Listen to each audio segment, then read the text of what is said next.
That's what we tell ourselves. We lie and say we're professional. This is the Joe Gaither Show on BamaCentral.com. Good morning, Tuscaloosa, Internet world, West Alabama. How we doing today on a Thursday? It's the Joe Gaither Show on BamaCentral, BamaCentral.com. Hope you and yours are doing well. You're watching us on the BamaCentral YouTube channel, Facebook page, on my own social media machines at Joe Gaither 6. You are listening to us on your favorite podcast platform, Spotify, Apple Podcast, Amazon, wherever you get your podcast. You can get the Joe Gaither Show on BamaCentral. We are live in the Derek Daniel State Farm Studios, just off McFarland Boulevard. You can call Derek for all of your insurance needs. He just hired a new insurance producer. Call and talk to Bobby. Or if you like our friend Red, Red's the man. He's been there forever. We love Red. Call and talk to Red or Bobby about your insurance at 205-758-3391 for all your insurance needs, home, life, auto insurance needs. It will not take you very long to get an auto insurance quote.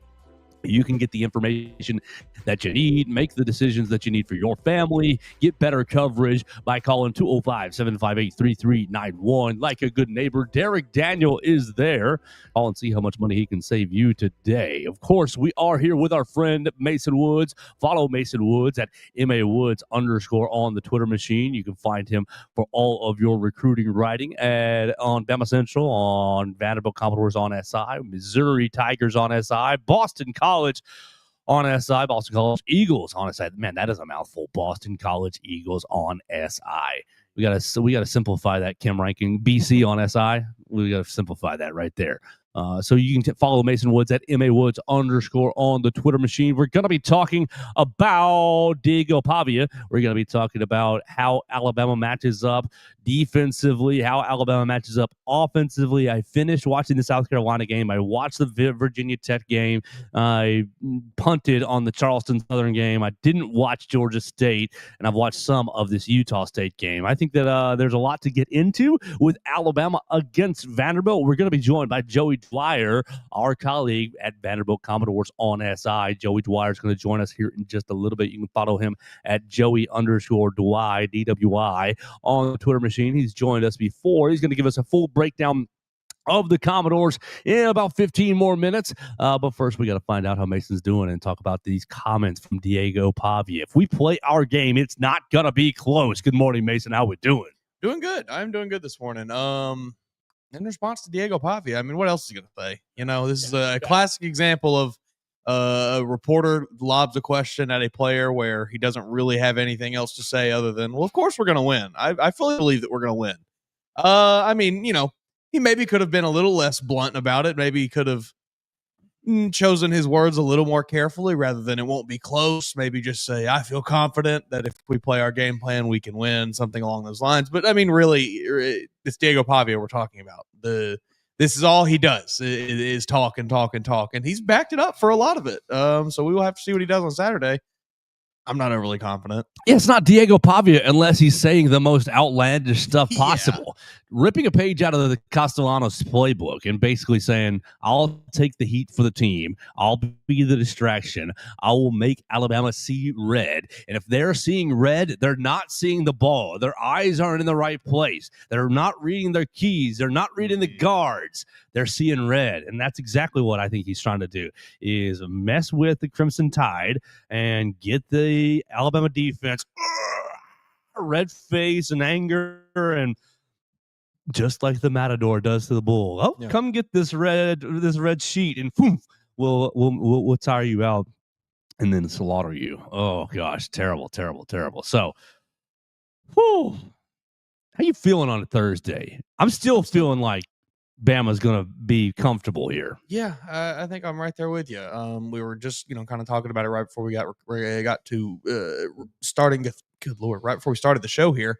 And I feel like, it might be close for a bit. Vanderbilt may keep it a game for the first half or so, maybe a little bit in the third quarter. But I think by the end of the game, it will be firmly in Alabama's favor, and we'll all be pretty sure that, okay, we see what team Vanderbilt is. We know what level they're at. They're not quite there yet.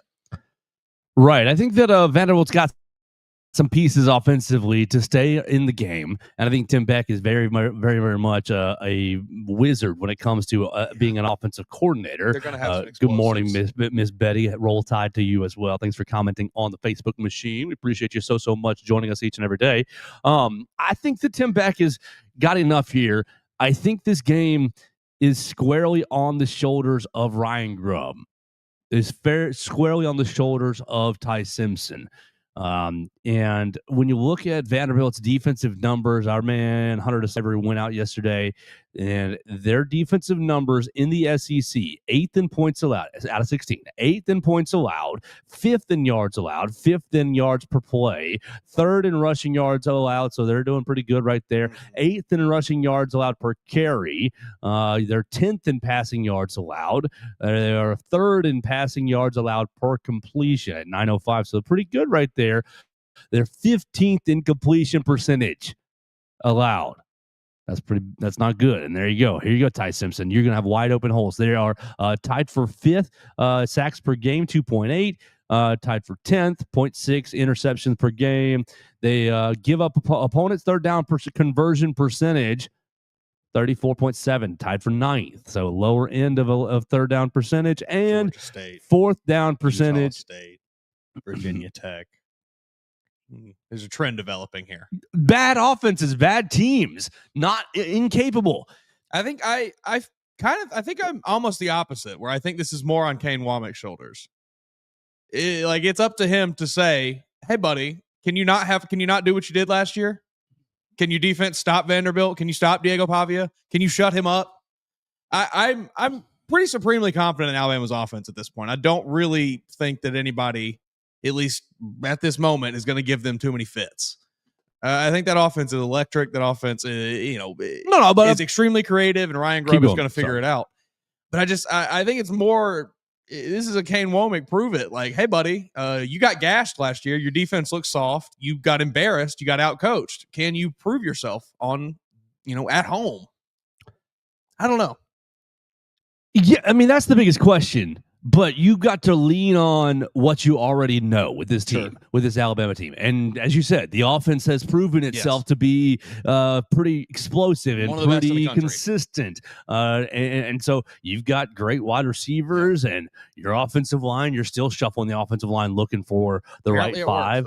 Right, exactly. The results are there. And Ryan Grubb showed you last week that he doesn't need to turn and hand the football off because he's got so many other ways to, get the ball into his playmakers' hands.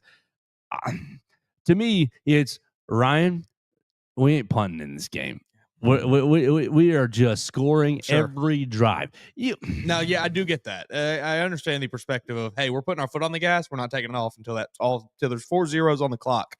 Because I do think you have an opportunity to really you send a make message. Diego feel it. Yes, you send a message with this win. If you're Alabama and you have the ability to make this a 63-21 win, you go do it. Right. You stomp on their neck and you say, hey Vanderbilt, go back to Nashville. We're playing real football here. Yeah, we're up 7-0. Do you want to take a 9-play drive for 9 minutes when we're just going to go right back down the field and go 14-7, and then we're going to go right down the field and go, it'll be 10. It'll be 21-10, and now are you really just going to eat 3 yards at a time and the clock? They're basically number one in time of possession over the last 2 years in the SEC. That's their whole thing, right?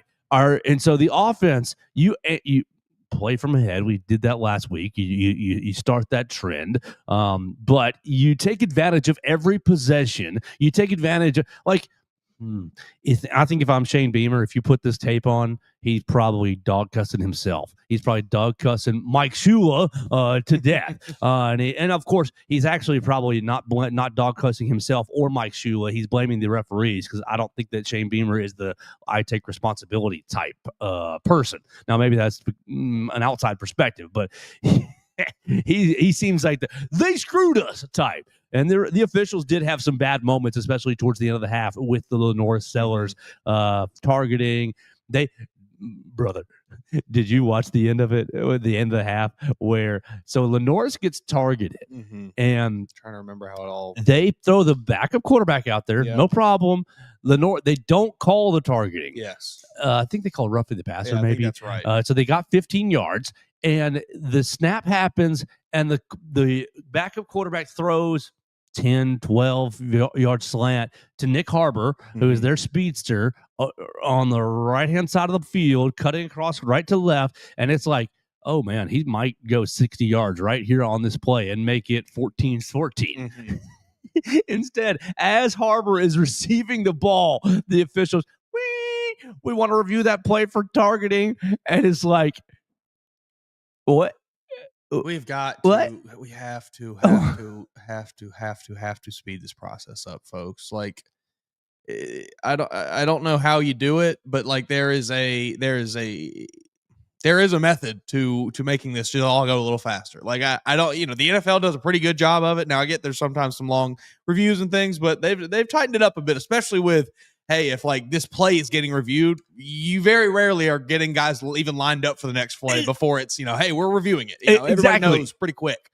That's ridiculous. The Harbor is receiving the ball as the whistle is going, and like there's a fairly solid argument that he's at least ripping off another 25 yards. And people, the South Carolina fans are, he would have scored. It's like, well, he had 65 yards in front of him. Maybe he would have got, somebody with an angle or so, but I'll give you another 15 to 20. And you're sitting there you're sitting there right outside the red zone, and you're ready to keep this drive going. It just continues to add to the kind of narrative that we were talking yesterday, that game, that 31-7, Vanderbilt is not a 31-7 better team than South Carolina.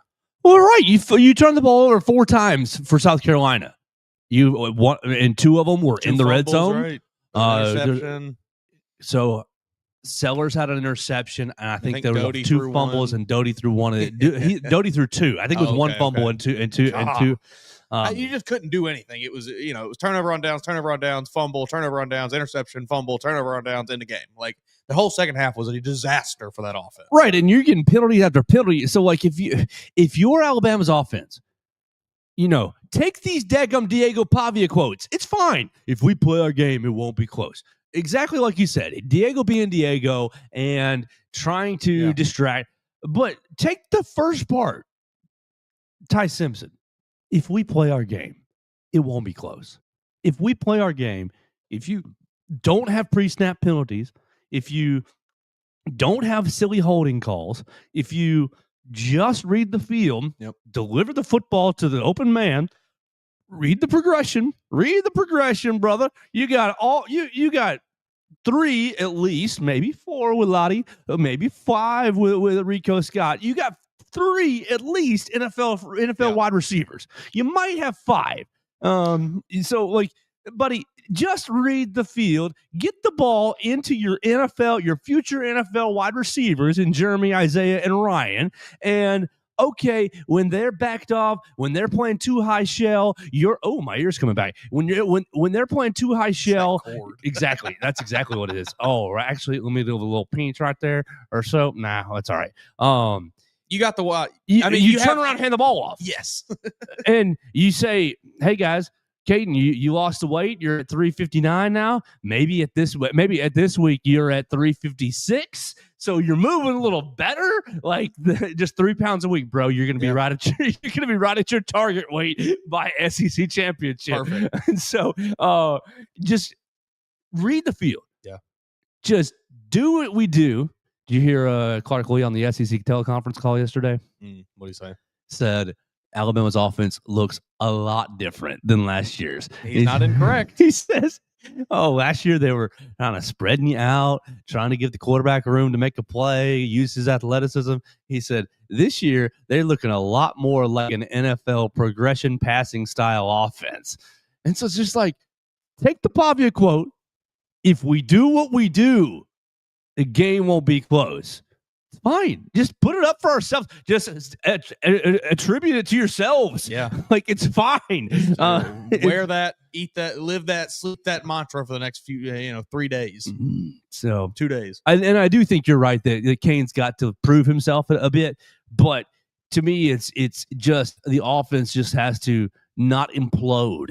Because Sure. when I watched South Carolina, it was just self-implosion. And if you give South Carolina a chance, or excuse me, if you give Vanderbilt a chance because you're turning the football over, because you're penalties, you're behind the sticks, you're in 3rd and longs, because well, of course their defense is going to stop you on 3rd and 23, but 3rd and 6, 5, 4, Yeah. buddy, it should be all right. You should be able to chunk these guys and get down the field. I'm not that concerned, and maybe that's naivety. Maybe it is. Maybe it's not respecting Diego Pavia, but I think it's confidence in Alabama's offense.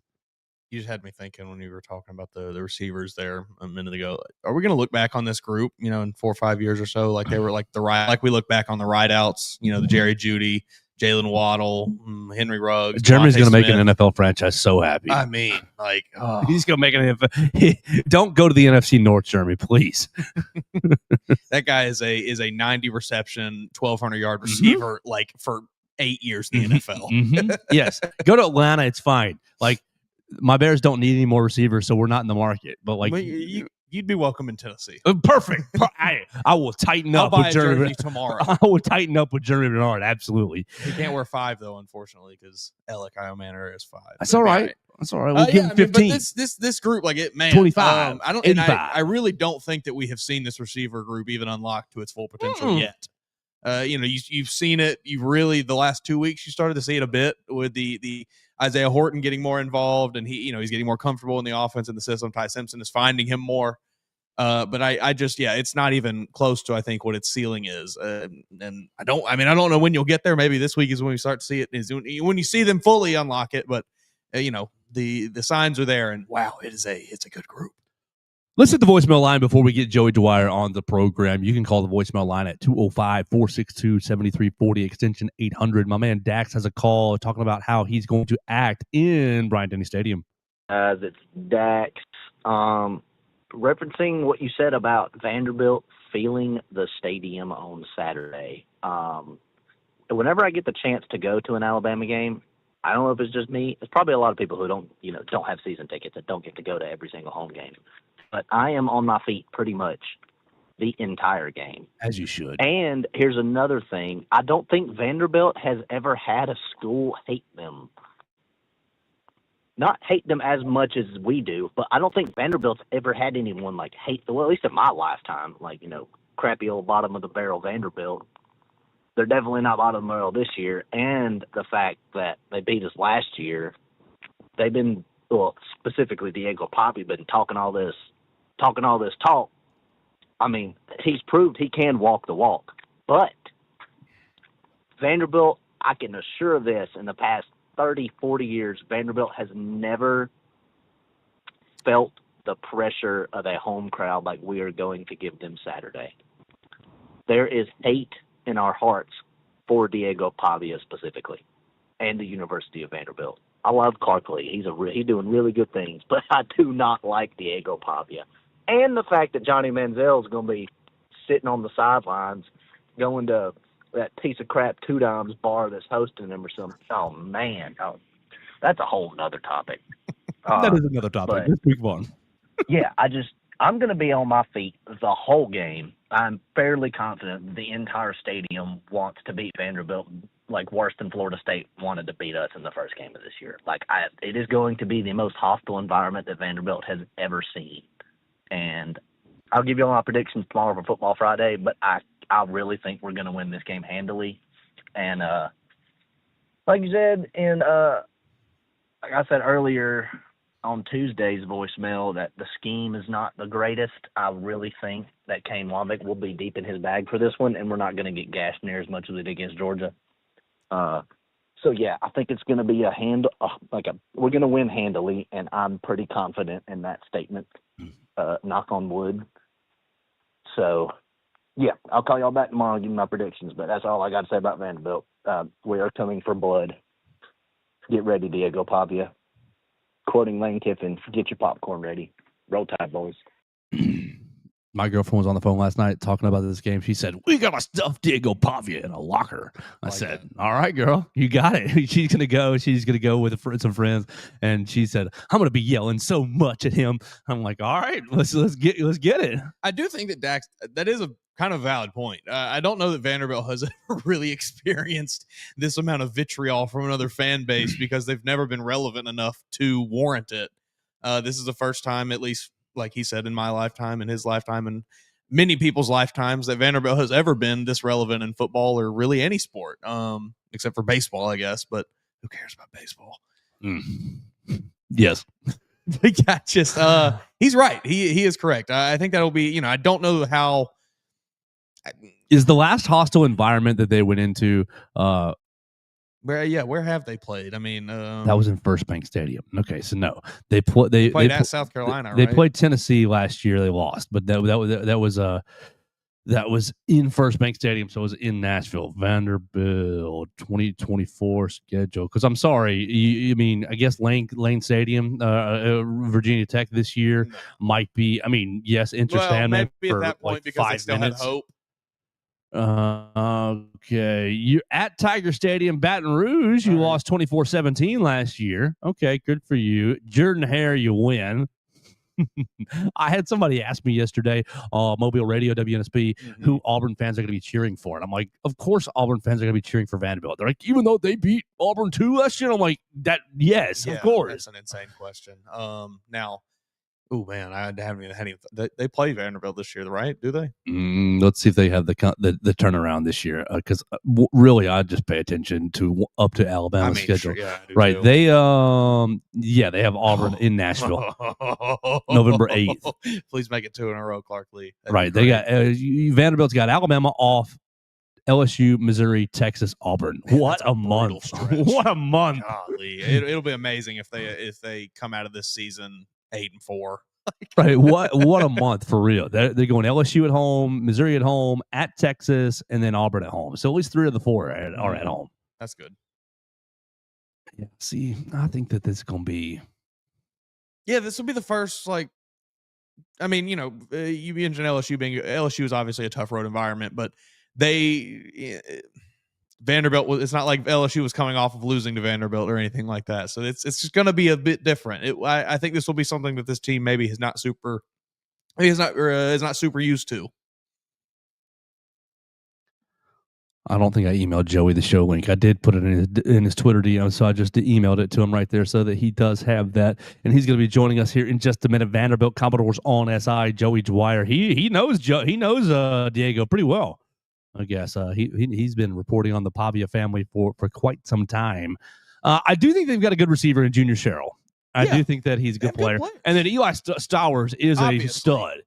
Cedric Alexander's a stud. They have guys.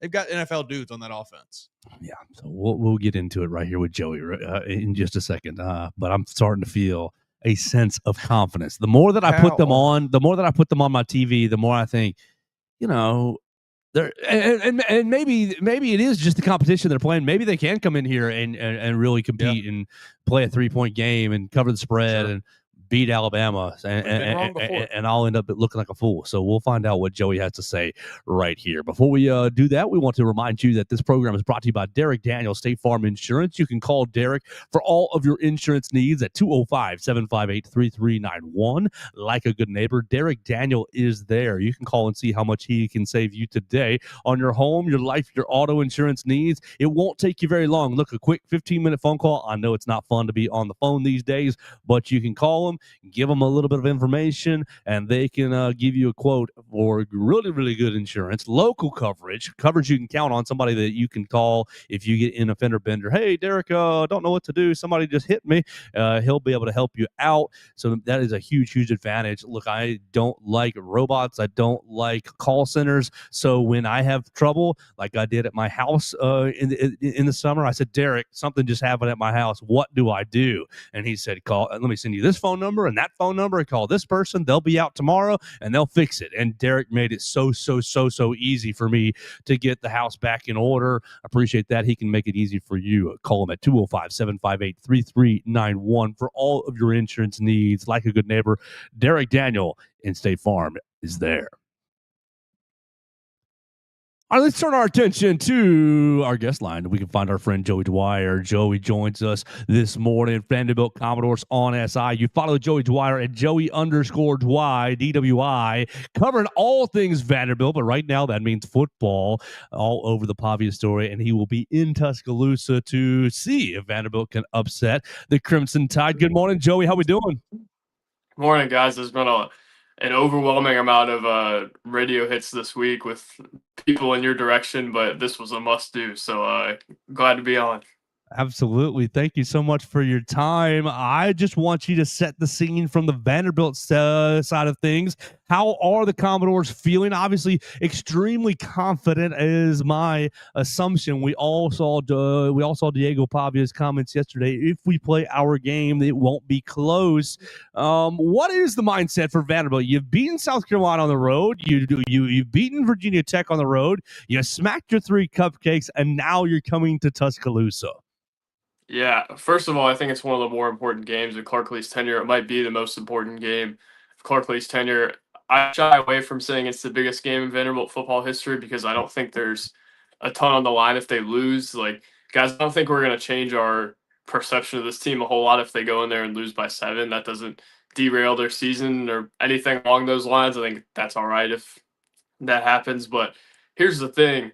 If they win, this thing could blow up. They could be a top 10 team. They'll be a legitimate college football playoff contender. So I feel like it's a game where Vanderbilt's got a lot to gain, doesn't have a whole lot to lose, and I think it kind of knows that. And guys, the confidence is a great point. That's really what I've gleaned from the entire week. And you guys know this team. It's not anything to be surprised by. We asked Langston Patterson, what does it feel like to be able to know you can compete with Alabama, because he was on the team that lost 55-3 in Tuscaloosa a few years ago. And he said, we're not looking to compete, we're looking to dominate. And it's just not something you've heard from this program and in this game over the years. And when they have made declarations, they've looked stupid for it in the past. Now, I think they're making those knowing that they can compete at the very least, and they'll be in the game. Guys, that's a big difference. How much of this confidence is just rubbed off from Diego Pavia, injecting a bit of juice into the program, or how much of it comes from Clark Lea kind of slowly building this monster there in Nashville? It's a good question, Mason. I think it's a little of both. First of all, Diego Pavia changed the locker room in a lot of ways. We all know that. That's been well documented. I think Clark Lea deserves a lot of credit here too, though. Chip on the shoulder guy, which has been well established. And I think he's tried to recruit a lot of players who are like him, and I think it's worked because, first of all, he's a guy who was a walk-on at Vanderbilt years ago. A lot of people didn't think he could do this. He was at UCLA making pennies on the dollar to coach, kind of scratched it and clawed his way up. When he finally got his first head coaching job, you hear all about it. He's got no head coaching experience and might not be the guy because of that. And then they lose for a few years. People want him out. I remember the 2-10 year. The majority of the fan base, I think, wanted Clark out, and Vanderbilt, I think, made a good decision to keep Clark. Obviously, in hindsight, looks like a good decision. But all that to say, a lot of people have counted Clark Lea out, and I think most of his roster is made up of guys that people have counted out as well. So I don't think there's any surprise that they're a confident group because Clark Lea has purposely recruited confident players who really have had to generate their own self-belief to have it because nobody's really believed in them down the line. All the attention goes to Diego Pavia, Joey, but I wanted to ask about this offensive line because you brought in a lot of transfers. There's 2 aspects I want to ask about. One, the age experience, but 2, when I'm looking at all the Vanderbilt kind of writings, I see quick tackle, quick guard, strong tackle. Then I put their tape on, and you've got Isaiah Glass going right tackle, left tackle, all throughout just based on, I'm guessing, the play call, based on the formation. So let's get your thoughts on the experience of the offensive line, how these guys have gelled so far, and really your thoughts on basically an old school concept, because I can remember a long time ago when I played middle school football, it was kind of like that, based on east and west formations. You wind up on the left or the right. Your thoughts on just this kind of, we're not playing, you're only at left tackle, we're kind of flipping things based on formational strategies. Yeah, it's an old school strategy for an old school guy. Chris Klonakis, their offensive line coach, is about as much of a football guy as you can find. You can see him walking around the practice facility hunched over every time you're in there. The guys love him though, and he's done wonders for this offensive line. I don't know that he's the number one recruiter they've ever had, but that's why they brought in Jeff Nady from South Dakota, who has kind of complimented Klonakis in a lot of ways. And Mason, you know this as well as anybody. They threw all their money at the offensive line this summer. That was the main area they invested in. Reminds me of a few years ago. Clark was at Notre Dame with Brian Kelly, and Notre Dame had the 4-8 year. And Brian Kelly kind of had a revelation and said, "I need to invest in the line of scrimmage if this thing's going to work." And obviously didn't do it monetarily back then. I think that was 2017 that he did it. But Didn't? now, what's up? Continue.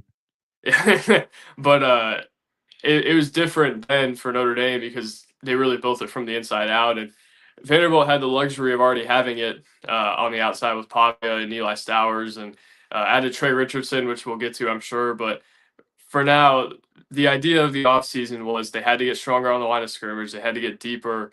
And obviously they did that. Isaiah Glass, like you mentioned, is a real player for them. He's bigger. He's more athletic than what they've had there in the past. Bryce Henderson, same thing. Jordan White named a captain this week. He's the center, probably the best player on the offensive line, and I think will be an NFL player for a couple of years at the very least. I mean, that's a real transfer haul there. And then Cade McConnell has stepped into a role as well, actually beat out a transfer, Sterling Porche, who I think we had all kind of slated to start. But guys, I think that's the big thing for me is they've invested heavily in the offensive line. And to me, it's made Diego Pavia not have to be a superhero. Or I think in a lot of ways, the game manager term can be used as derogatory and kind of indicate that a guy's not all that talented.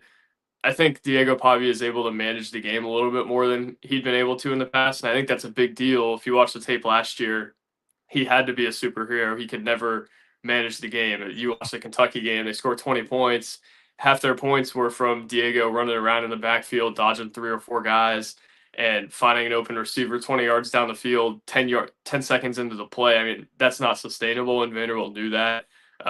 Now they finally have, I guess, ways to get his guys in space and ways to get the ball out of his hand quicker. I think that's a big deal, and that's been a real key to their offensive success. And you also can't tune out the offensive line there. Diego's had more clean pockets and hasn't been running for his life all that often. So they're just better as a whole around Diego, and I think that's made him better as well. I want to kind of keep asking about this offense and the way that they match up with Alabama's defense. I think one of the strongest parts of Alabama's defense is the secondary. And I just wonder, I want to get your opinion on how you think that, if Vanderbilt is kind of forced to purely just man up and line up and run the football against Alabama, are they going to be able to have the same kind of success this season that they were able to, produce last year with seemingly a much better offensive line, a really good running back? So, I mean, on paper, you think they should, but what are your thoughts? Yeah, I'm interested to hear from you guys what you make of the 227 yards against Georgia.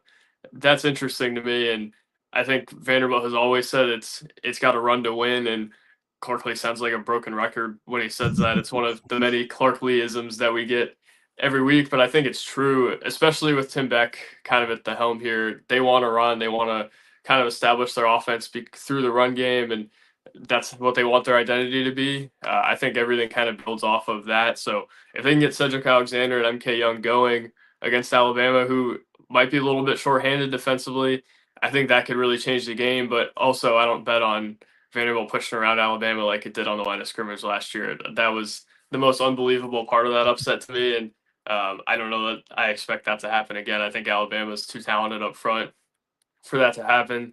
I'm not betting on Vanderbilt running for 200 yards on Saturday. I'll say that. But I also think, let's say Alabama does have a really strong secondary, which I think it does. I don't know that affects this all that much because I think Vanderbilt's trying to get a lot of guys in space on the outside. I think a lot of its throws will be short yardage where it tries to get Trey Richardson the ball 3 yards away from the line of scrimmage or behind it, and he goes and makes a guy miss. Vanderbilt's really taken a lot of pride in becoming a team that blocks on the perimeter. Clark Lee, before the first day of fall camp, sat there in the team room and showed the entire team examples of poor wide receiver blocking and then showed good examples of wide receiver blocking. That was basically his opening statement for the season. And I think Vanderbilt's really embraced that. So I think cornerback play is important, and I think it matters. But also, I think Vanderbilt's going to try to scheme its way out of that. It's going to be all about yards after the catch, and then it's going to try to pick its spots to go downfield. And if it can hit on those, I think it's largely due to what they did in the short yardage and what Cedric Alexander and MK Young did. But interested to hear what you guys have to say about maybe Alabama being a little bit shorthanded and how that could affect things here. Yeah, I do think that not having Quay Russaw, broken foot, is going to be a pretty big problem for Alabama in the run game. You ask about the 227 yards, and yeah, it's a big number. It's an ugly number for Alabama going against Georgia. But we calculated what 6-7 explosives for Georgia, and so really it was on. I think they ran it for like 38, 39 different times, and you had 31 good reps. Now, all it takes is 6-7 bad reps, and Vanderbilt will take advantage of that and rip you off for a 40-yard gain. That's exactly what Georgia did. A couple big runs ends up with a big number. I do think it's a problem not having Quay Russaw, and I think that you're exactly right with your passing game analysis, where Alabama's corners, Damani Jackson, you're going to have to be coming up physical on the line of scrimmage. And I do, and I was telling Hunter last night as we were chatting, I said, I think you could see a scenario where Damani Jackson gets sat on the bench and says, "We'll see you next week, Damani." It is going to be Dijon Lee, our 6'3" freshman corner who apparently will throw his body into anything.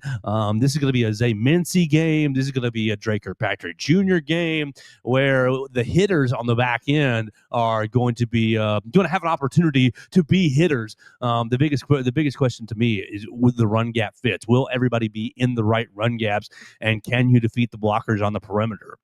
If you can do that, I think it's going to make Vanderbilt's offense pretty challenging, but you still have those 5 or 6 explosives that Georgia was able to hit on, and if Vanderbilt's not going to need any more than 4, 5, 6 explosives to really be in this game. Joey, I want to keep going with this and ask you about the South Carolina game, because as I'm watching the South Carolina game, I'm seeing more South Carolina implosion than Vanderbilt actually just winning the game, actually going out there taking the game. Now, obviously, you got to take advantage of the situations, and Vanderbilt did do that, but multiple turnovers, multiple penalties, bad incompletions, and of course your starting quarterback gets hurt. What will be the competition like as far as what Vanderbilt has seen this season at South Carolina, at Virginia Tech? They've already fired their coach. 3 cupcakes. Now you're coming to Tuscaloosa. They obviously remember everything that they saw last year against Alabama and Texas and LSU. You played high-level competition over the last year and a half, but you haven't quite played the highest level of competition this season. Do you think that there's any chance that Vanderbilt gets shell-shocked by, we went 3 and out, Alabama went right down the field, and now we've got to respond? What do you think the competitive character of Vanderbilt is if they realize, okay, we are outmatched here in Tuscaloosa? First of all, Joe, I think I don't got to tell you guys this. This is far and away the best team Vanderbilt has played to this point. Even if Lenore Sellers played that whole game, I think Alabama's far and away the best team that Vanderbilt has played to this point. Does that mean I discount it from finding a way to win? No, I have predicted Alabama wins previously, but I don't know that I would ever count this Vanderbilt team out from going and beating somebody. They've shown me enough to this point to where I don't want to bet against them, guys. I looked like an idiot last year. I predicted they go 3-9. I had people walking up to me in the facility at the end of the year like 3-9, really? And I'm like, all right, well, let's maybe table some of these takes in the preseason then every year. But yeah, I think they're a good enough team to do it. If, like Diego Pavia said, if they're on their game, if they play the right way. Again, though, Alabama is the type of team that makes you not play at your best, and I think so often this is a good Tim Corbinism for you guys. Like, there's always the coach that goes in the game and says, or goes in the press conference and says, we haven't played our best game yet. I mean, you look at that and say, Alabama is a team that makes you not play your best game. You're never going to play your best game against Alabama. I would say 99 out of 100 times you won't. Vanderbilt did last year, which kind of makes the point counterintuitive here. But again, like, Alabama's significantly better than South Carolina, significantly better than Virginia Tech. And that doesn't mean those wins aren't impressive. They certainly are impressive in the numbers. At least the South Carolina win is impressive. I thought the Virginia Tech win was impressive in its own way. Vanderbilt kind of won that the big bad SEC way, and you haven't seen Vanderbilt win that way a lot of times where they're just running the team off the field and dominating on the line of scrimmage and kind of taking the will out of a team. I think that was a big deal in itself. But guys, this is a whole nother animal. And I want to hit on the competitive character piece. I don't think this Vanderbilt team really backs down from anybody, and I don't know if they would be phased if they went down early. I think if it gets to 20, then there's going to be some problems. But also, I don't know that it gets there. I think this Vanderbilt team is more capable of hanging with a team like this just because of its mindset than other Vanderbilt teams have been. They expect to go in there and compete. A lot of them expect to go in there and win, and I think that's half the battle there. And I also think they got a strong chin and a short memory, as Sanford basketball coach Lenny Acuff would say. I want to let's see. We'll move to Feel free if you want to go there next. Sure, yeah. We'll move to the defensive side of the ball, and I want to just ask you about matching up against Ty Simpson. I think we've talked about it on this show.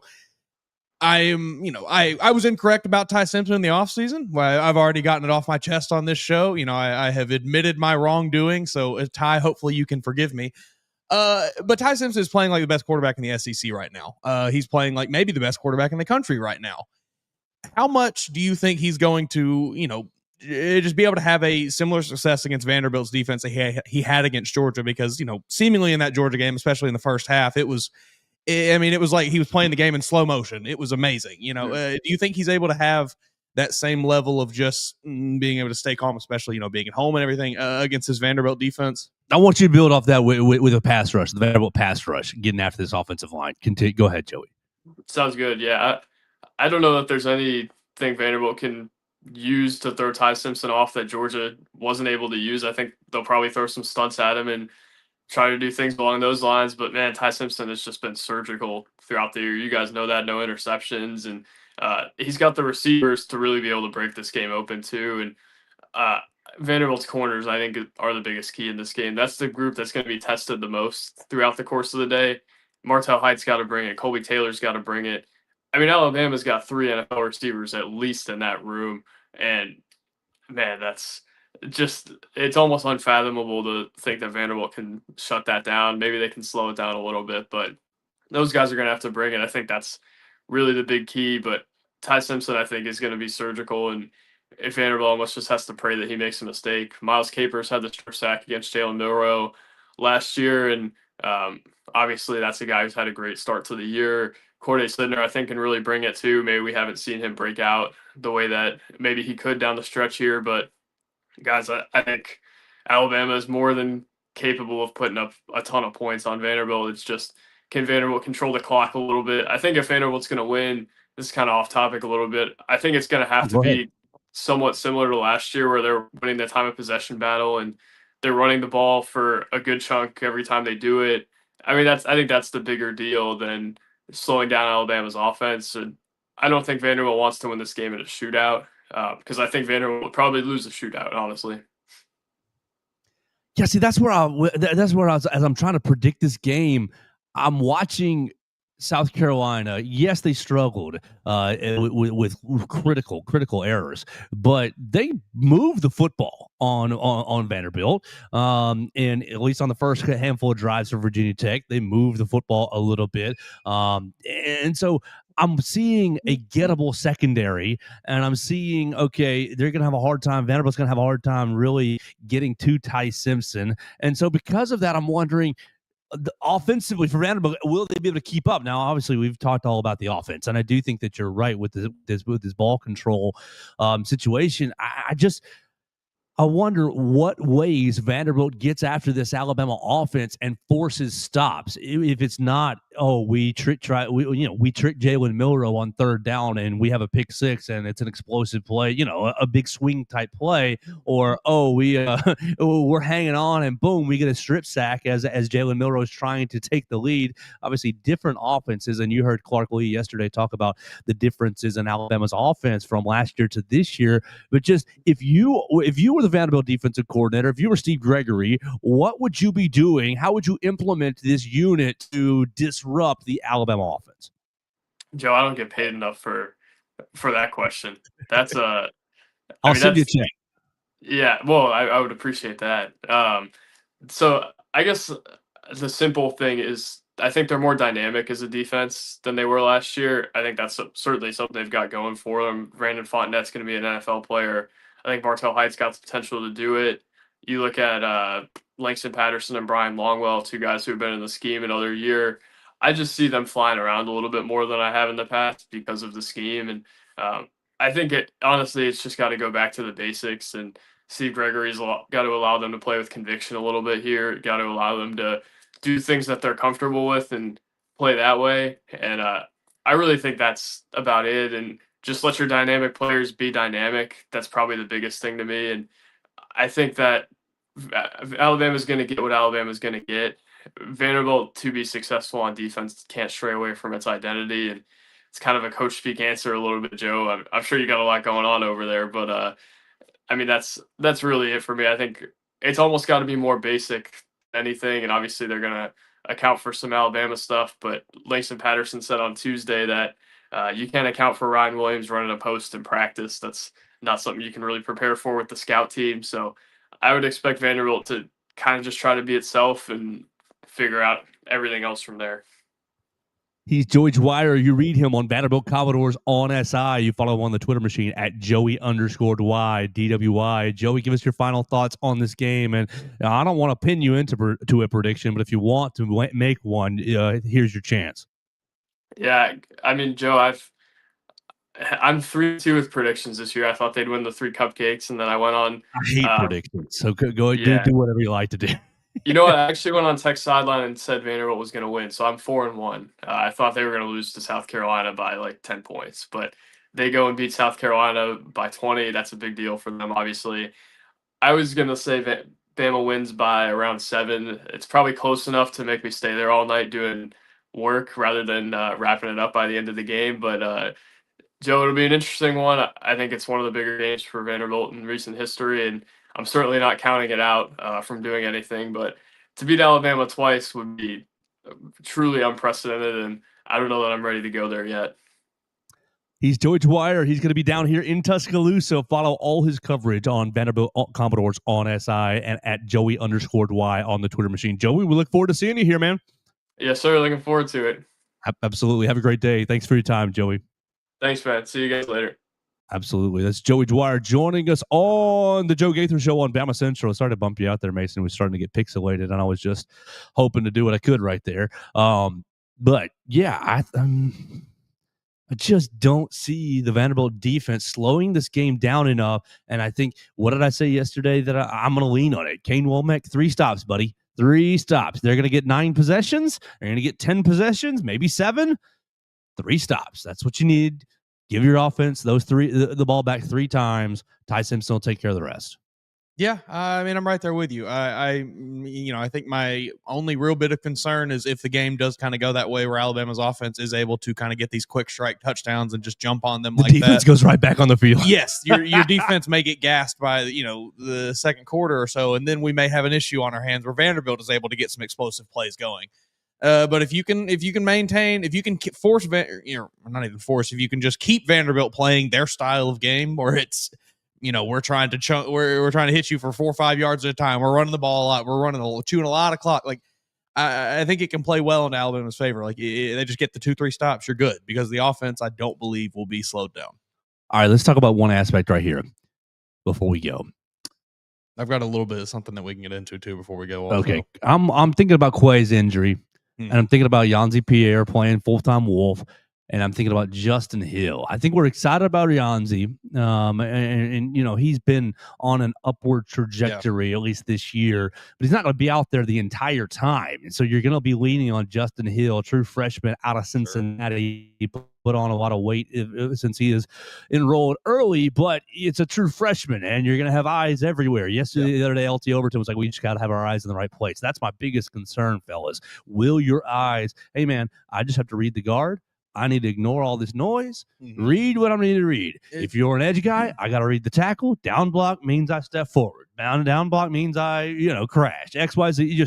You know, we need Christian Robinson to say, hey, you Blinders. junior, hey senior, whoever it is on the team, every play you tell Justin Hill what to do. Blinders, and just stare at your read key. Just stare at your read key and lean on your training. How do you feel about Justin Hill play? There were some very encouraging plays against Georgia from Justin Hill. I saw some. I think it was Clint Lamb tweeting out some clips yesterday of him just smashing the tight ends down into the line. One play he pushed him so far down, he ran him back into the running back and blew the play up. So the power is definitely there, I think, with Justin Hill.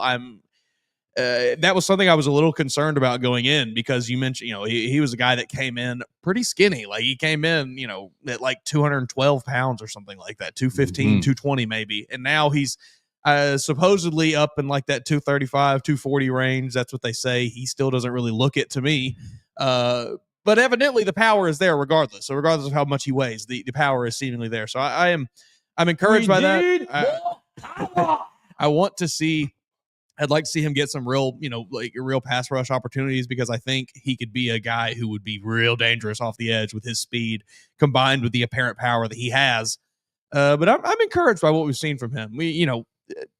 Look, I'm not going to sit here and say he'll miss some plays. Yeah, he'll be responsible for a couple of explosive games in this Vanderbilt game. Yeah, it'll be like, now Justin Hill, your eyes are in the wrong spot. You know, but I think overall he will continue to just grow and develop and learn. And it's not going to be the thing, him missing a couple plays is not going to be the thing that loses Alabama this football game. No, I agree. So we'll see how it happens. We'll have Football Friday tomorrow. We'll see if Katie Wyndham is available. We'll have Theo Fernandez on backup if Katie is not available. Henry texted me last night. Henry Sklar was like, I want to get back on the show. I'm like, all right, Henry, we'll see what you got. We'll bring Henry back on the show here. He's not allowed to talk about the Ryder Cup. No. Not allowed to talk about golf. No. Who gives a rip about any of that? You said you had one more thing? Yeah, and maybe this is what we make Henry learn about to come on the show. This is a scoop from Front Office Sports. Collectives have given up on waiting for NIL Go. At least 2 NIL collectives have begun to pay players before the submitted deals have been approved in NIL Go. Another is preparing to do so. Now, that is probably the least amount of surprising news, or the least surprising news I've ever heard. But man, it's already, it has been falling apart. 2 months, crumbling. If that, 3, maybe 3. I don't even think it was July or something they started it. Right, crumbling. Already falling apart, folks. This is. Oh, it's going to be. Did you see they're setting up an anonymous tip line if you are if you want to tell on awesome. somebody. Let's start throwing tips out there. Hey, I saw Hugh Freeze handing a. I heard the Tennessee Vols. All right, look, I'm a local business owner in the area, and I received a call from one Mr. Hugh Freeze requesting some services from some employees of mine for his football players. Now, I'm not trying to say what he was doing, but right. You call up. Well, I don't know that this Tennessee deal is approved. Has this Tennessee deal been filed? I just saw Joey Aguilar driving a Ferrari. Has that been approved? Did Adidas pay them some money? Man, my God, that's a disaster. That's terrible. That's a horrible idea. That's terrible. I feel such dread for the poor soul that has to filter through all. Now it's probably just some AI thing, if I had to guess. But if there's any person that is having to filter through those cancerous phone calls, I'm sorry for you, and I hope you're getting paid very handsomely, even though I know that you're not. Eventually, this show is just going to be AI, because we've spoken enough already over the last 2 years that our voices are tracked, and they can be like, well, Joe would probably say, and it's just going to be AI. Jokes on AI. Everything I've said over the last 2 years has been a lie. That's right. It'll never recreate me. We'll see. I was always right about Ty Simpson. Download my consciousness into the computer. Oh man, but yeah, that's interesting. Maybe we tell Henry he has to look into that a bit more and try to find out which collectives are paying under the table now. All of them. My guess is Michigan. My guess is Texas Tech. My guess is Guns up. Who's the third that's preparing to do so? Maybe Ohio State. They don't need it though. I don't know. Tennessee. Feels like Tennessee. Feels like a Tennessee move for sure. Just got a big injection of money, You aren't approving our deals fast enough. We got to get it. We got to get it done. They hate the Vols. That's right. Everybody's against us. Us against the world. All right, so we're done for the day. We want to thank Joey Dwyer. Appreciate him joining us on the line. You can follow him at Vanderbilt Commodores on SI. You can follow him at Joey_Dwyer. He's going to be writing all about the Vanderbilt side of things this weekend and really all over the place. He is incredible at covering all things Vanderbilt Commodores, football, basketball, baseball. Praise the Lord that we can, once basketball ends, we can just say, Will Miller, you got it. You got it, bud. Just call me if you need me something, Will. Call me if you need a hand. Very thankful. And look, to those of you that love baseball, I'm happy for you. But I will never enjoy watching that sport. I texted my buddies the other night. I said, I guess baseball season started today. Yesterday, 2 days ago was postseason start. Oh, yes, I said, baseball season started today. I said, where are the Braves? are the Braves playing? Oh, Braves manager stepping down. Snitker, you want the job? No. I'd have to watch too much baseball. That'd be awful. You know who I want to get the job? I think this was an AI story, a fake story, but they say the AI world says Tony Vitello is up for consideration. Please hire Tony Vitello. That'd be hilarious. Hire Tony V away from Tennessee. Put him in the dugout in Atlanta, in Truist Park, and you're going to win multiple World Series. I don't know that his antics would fly too well. No, they wouldn't. I don't think he'd be suspended. Yeah, I think they'd get him up out of there pretty quick if he made it up. They would find the mess out of him. It's still Rob Manfred, right? The MLB commissioner. He would take half his paycheck. When the majority of your fans are 75 and up, right, they're not going to love the antics of Tony Vitello. Throwing baseball bats onto the field and just rah-rah and everybody. They would take half his paycheck. And I'm pretty sure what I saw was like just one of those stories from India that's like putting three things together. And here's a story. Hey, Grok, give me a picture of Tony Vitello in Braves gear. Right. Exactly. So hate that so much. My favorite pastime on the Facebook machine is commenting under this is a fake story. So. All right, we had a lot of fun with you guys today in the Derek Daniel State Farm Studios. Appreciate Derek Daniel for hosting the program. Call Derek at 205-758-3391. Call us with your predictions, your Football Friday predictions, 205-462-7340, extension 800. Will Alabama beat Vanderbilt? What will the score be? How do you think the game will go? Will you be in the stadium? Will you be yelling loud enough so Diego can hear you? Give me all your predictions right there on the voicemail line at 205-462-7340, extension 800. We'll do a Football Friday right here on the Joe Gaither Show on BamaCentral, BamaCentral.com.